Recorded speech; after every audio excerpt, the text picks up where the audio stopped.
My favorite quote is, "A person with no hope is the most dangerous person." Majority of the people here are convicted felons, but they want something better out of life. And you have a high percent of inmates that want something better out of life, but can't get it, access to any kind of help, so they're just stuck in limbo. When we find ourselves up against a brick wall and there's nowhere to go, you find yourself desperate, and a desperate person can do desperate things. I think we need to focus. Punishment is a must, but getting to the solution on why this person is this way or why this person feels this way, and then we can figure out how to implicate that and make a solution and put it into society so that people could get help before they act out. An individual that's hurt hurts other people. And so if we can open up to where mental health is discussed more, I think as a community, we can provide those additional resources in hopes to prevent some of the things that are happening. I mean, well, if you look at the punishment, who's really being punished?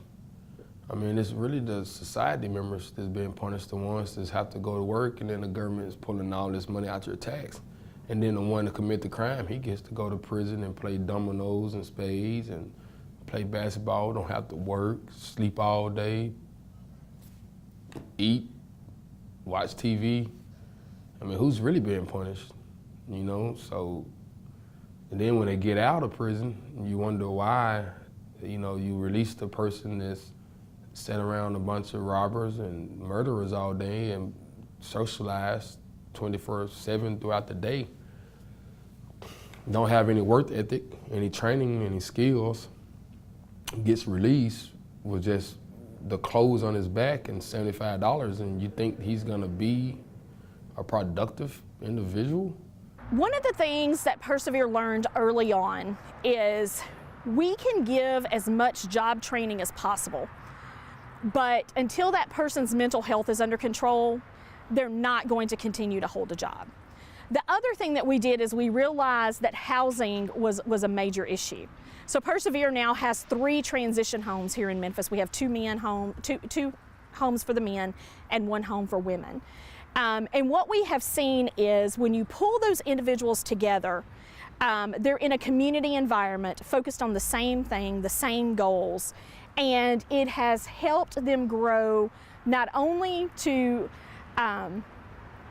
with their sobriety, but it's also helped them grow back with their families because their children and their parents are actually seeing a change in them. Coming out of prison, if you don't want to return back to your old neighborhood and your old lifestyle, the housing is so important because it not only takes you out of that bad situation, but it gives you a new outlook on life, new ways that you can approach life from a very safe place. And I think the program was able to expand and get some guys in it to learn some things.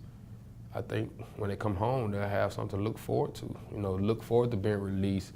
And then the next week, following week, you're in the office working, and you got you some money saved up, or you already bought a car or got an apartment set up. I think we need to set up systems to where people get released, they already have an apartment,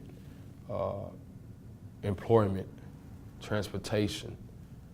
I think that helps. Then versus just being released and not having anything.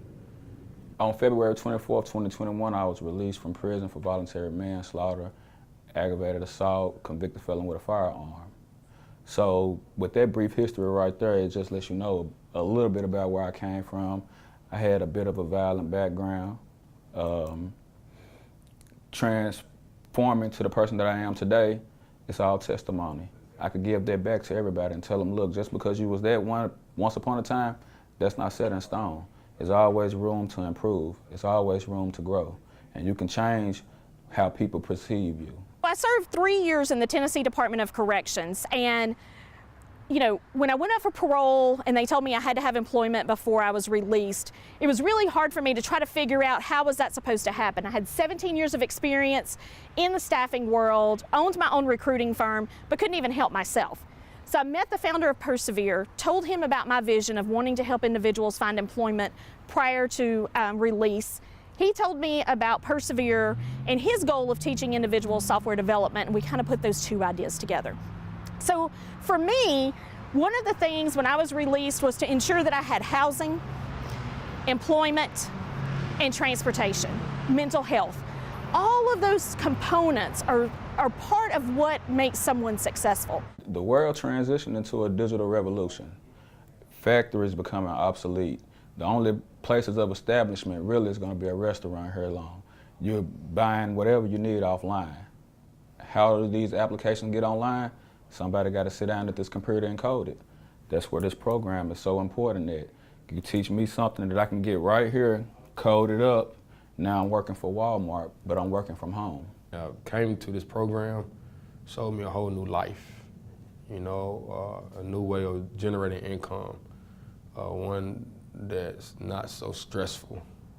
And had I had this experience in prison, I think I would be a lot more or further in the game than I am now. When I talk to people, their face light up. I don't see nothing but hope all over their faces, because they can't believe a person with a story like mine is doing what I'm doing today. And it's just awesome, and it makes me feel so great on the inside because I'm giving them something from a vulnerable place. I don't like telling everybody where I've been, but it's so awesome to tell them where I've been when I can tell them where I'm at today. My dreams is, like I said, I kind of want to follow in the footsteps of the CEO and open my own company similar to this that helps felons. And I'm going after Dow Jones, I really want to get some guys with some criminal backgrounds in the stock market, working as engineers, proving to the world that, hey, we make mistakes, but we're not defined by our mistakes. We're defined by our character, a human being that we are today. And I think that'll be amazing.